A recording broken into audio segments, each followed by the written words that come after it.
আল্লাহু আল্লাহু আল্লাহু আল্লাহ। সম্মানিত হাজিরিন, আজকে এই জুমার দিনে আমরা তো কিছু নসিহাত শোনার জন্য আসি, কিছু শিক্ষা নেওয়ার জন্য আসি, আমাদের ইমানি দায়িত্ব পালনের জন্য আমরা কিছু নিজেদেরকে মোটিভেট করতে আসি। কিন্তু অনেক সময় অনেকগুলো বিষয় একসঙ্গে চলে আসে যে একটা বিষয় বাদ দিয়ে আরেকটাতে যাওয়ারও সুযোগ থাকে না, আর সবগুলো একসঙ্গে আনলে হক আদায় হয় না। কিন্তু অনেকগুলো বিষয় যখন জরুরি একসঙ্গে চলে আসে, কোনোটা কি বাদ দেওয়া যায় না। তিনটি বিষয় আজকে আমাদের একটু আমরা চিন্তা করার জন্য শুধু চিন্তার কিছু খোরাক ছেড়ে দেব। এক নম্বর হচ্ছে, এই মাসটা ইসলামোফোবিয়ার মাস।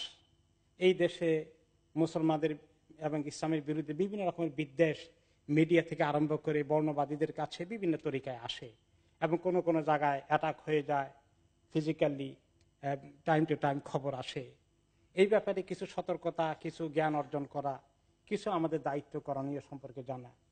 দুই নম্বরে হচ্ছে, আজকে 25শে নভেম্বর আন্তর্জাতিকভাবে নারীদের বিরুদ্ধে বল প্রয়োগ এবং তাদেরকে বিরুদ্ধে ভায়োলেন্স, এটা আরেকটি ইস্যু ইন্টারন্যাশনালি পালন করা হচ্ছে। ইসলাম তো এসেছে মহিলাদেরকে হেফাজত করতে, সম্মান দিতে, তাদের মর্যাদা রক্ষা করতে। তাদেরকে আল্লাহ তাআলা আমাদের উপরে, পুরুষদের উপরে যে দায়িত্ব দিয়েছেন তাদের দেখভাল করতে।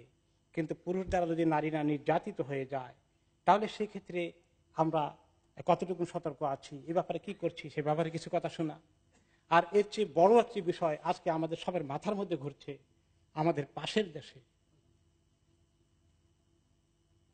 মুসলমানদের উপর কি নির্যাতন হচ্ছে, বার্মার অসহায় মুসলিমগুলোর উপর কি নির্যাতন হচ্ছে, সেই ব্যাপারে আমাদের দিলে যে রক্তক্ষরণ হয়, এই ব্যাপারে কতটুকু আমাদের অনেকের সতর্কতা আছে, আমাদের অনেকেরই হয়তো খবরও নেই, এবং আমরা কিছুই করছি না, নীরবে তামাশা দেখছি। আল্লাহর কাছে কি জবাব দেব?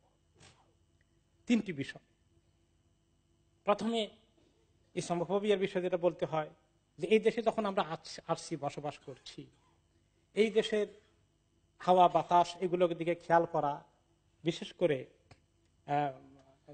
ইসলামের বিরুদ্ধে যখন মিডিয়াতে এবং কিছু বর্ণবাদীরা বিভিন্ন রকমের উল্টাপাল্টা মন্তব্য করে, লেখালেখি করে, মানুষকে ভড়কিয়ে দেয়, এবং কোনো কোনো জায়গায় আক্রোশের শিকার হয়, কোনো জায়গায় মুসলিম হওয়ার কারণে চাকরি পাচ্ছে না, কোনো জায়গায় হিজাব পড়ার কারণে, দাড়ি রাখার কারণে সমস্যা হচ্ছে, এগুলোর ক্ষেত্রে আমাদের করণীয় কি? এক নম্বর হচ্ছে যে, দিনের উপরে দিনকে ধরে রাখলে তো বিপদ আপদ কিছু আসবেই। একটু ভয় দেখলে দিনকে ছেড়ে দিয়ে আমরা পালিয়ে যাব, দিনকে কমিয়ে দিব, তাহলে একটু নিরাপদ থাকবো, এরকম চিন্তা করার সুযোগ আছে না। দিনের আমল করলে, দিন ইসলাম ধরে রাখলে বিপদ আপদ সব নবীদের জামানায় এসেছে, সব মুসলমানরা ফেস করেছে, আমাদের কিছু ফেস করতে হবে। আল্লাহর প্রতি তাওয়াক্কুল করতে হবে, মজবুতি আরো বাড়াতে হবে। আর যদি ভয় পেয়ে আমরা মজবুতি কিছু কমিয়ে দেই, তাহলে আল্লাহ তাআলা বিপদ আরো বাড়াবেন না কমাবেন? আরো বাড়িয়ে দিবেন। একটা। দুই নম্বর হচ্ছে, আমাদের এগুলোর জন্য অন্যান্য যারা এই দেশে ভালো অমুসলিম যারা আছেন, মুসলমানদের বা অন্য কোনো যারা নির্যাতনের শিকার হয় তাদের পক্ষে থাকে, ওয়াইডার কমিউনিটি, তাদের সঙ্গে আমরা কোঅপারেশন করা, সহযোগিতা করা, এবং কিভাবে এই ভয়েসটাকে বড় করা যায় এবং এ ব্যাপারে বিভিন্ন রকমের দাবি উত্থাপন করা যায়, এগুলো নিয়ে আমরা কথাবার্তা বলা, এগুলোর সঙ্গে আমরা জড়িত হওয়া, এগুলো আরেকটা দিক আমাদের করণীয় আছে। তিন নম্বর হচ্ছে, পাশাপাশি যে আমাদের দায়িত্ব শুধু আমাদের অধিকার আদায় করা নয়, আমাদের একটা দায়িত্ব তো আছে দাওয়াতি কাজ করা। দাওয়াতি কাজ যদি না করি আর নিজেদের আত্মরক্ষা করার জন্য অস্থির হয়ে যায় শুধু, তাহলে কিন্তু হবে না, ওই ডিউটিও পালন করে যেতে হবে।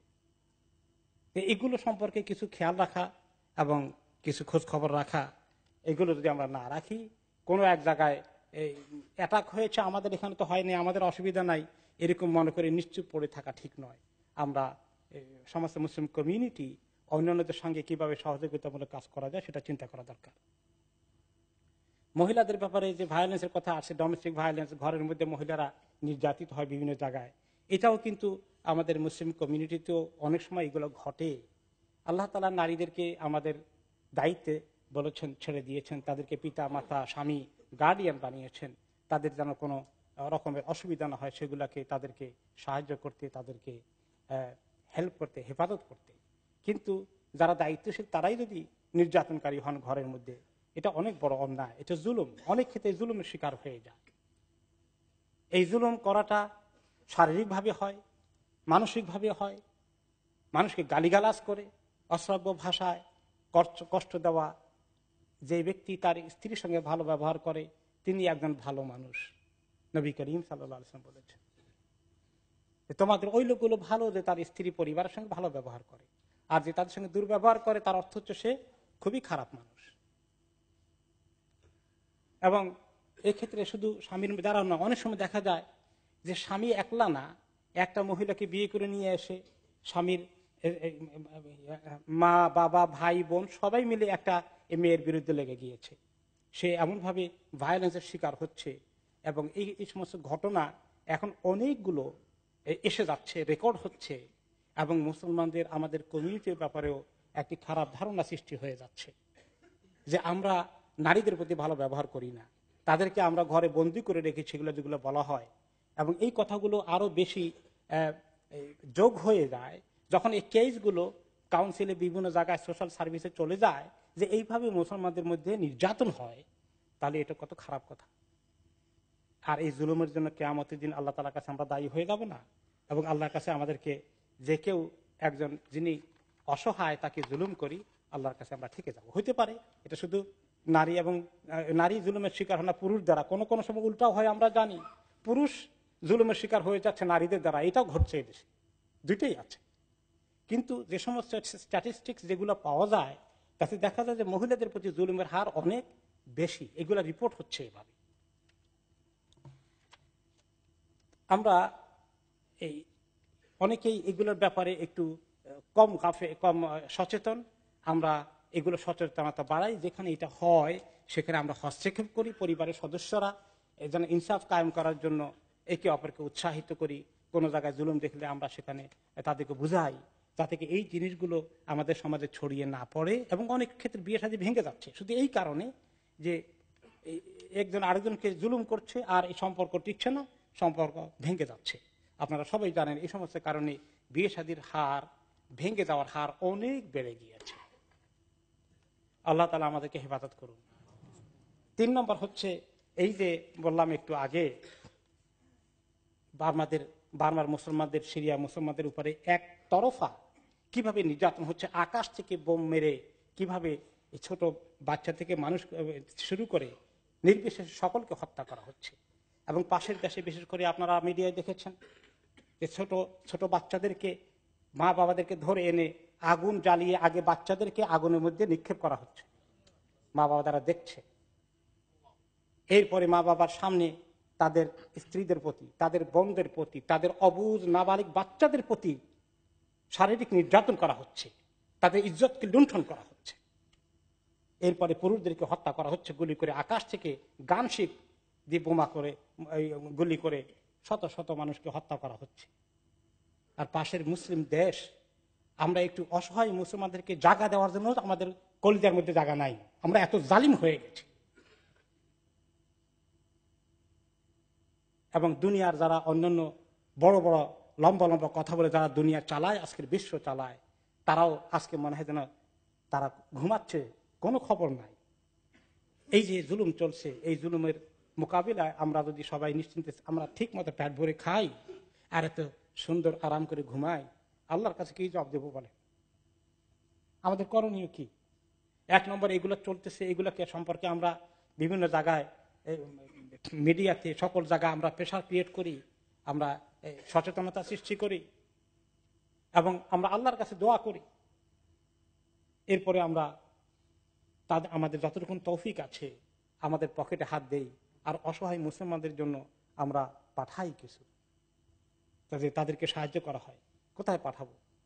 কোন কোন এনজিও যারা এগুলো নিয়ে কাজ করতেছিল মুসলিম দেশে, যেন এদের কোনো হেল্প না করতে পারে তাদেরকে ব্যান করে দিয়েছে, তাদেরকেও কাজ করতে দিচ্ছে না।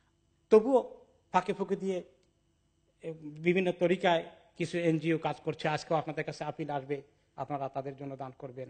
অসহায় মানুষগুলোর জন্য যদি আমরা দোয়া করি আর দান করি, আর বিভিন্ন জায়গায় আমরা কিছু সমাবেশ, মিটিং এবং পত্রপত্রিকা লেখালেখি করি, প্রেশার দেই, পিটিশন সাইন করার জন্য বলা হচ্ছে। এইগুলো সবকিছু আমরা যদি একটু অংশগ্রহণ করি, হয়তো আল্লাহ তাআলার কাছে কিছু জবাব দিতে পারবো।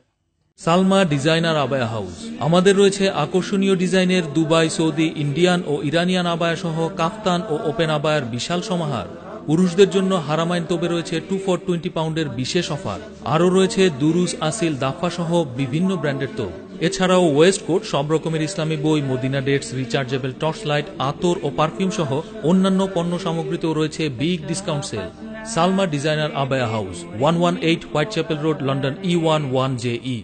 আপনাদের অতি পরিচিত আলমানার ও আলবারাকা ইসলামিক শপ এখন নতুন সাজে। দুবাই, সৌদি আরব ও মিশর সহ মধ্যপ্রাচ্যের বিভিন্ন দেশ হতে বাছাইকৃত ইসলামিক পণ্য সামগ্রী পাবেন এখানে। আরও পাচ্ছেন পুরুষ, মহিলা ও বাচ্চাদের ইসলামিক পোশাক, পারফিউম, সিডি, ডিভিডি ও গিফট আইটেম সহ সব ধরনের ইসলামিক বই। তাছাড়া হজ ও ওমরার যাবতীয় সব পণ্য পাবেন এখানে। আমরা হোলসেল ও রিটেল দুটোই করে থাকি। 86A greenfield road, London E11EJ।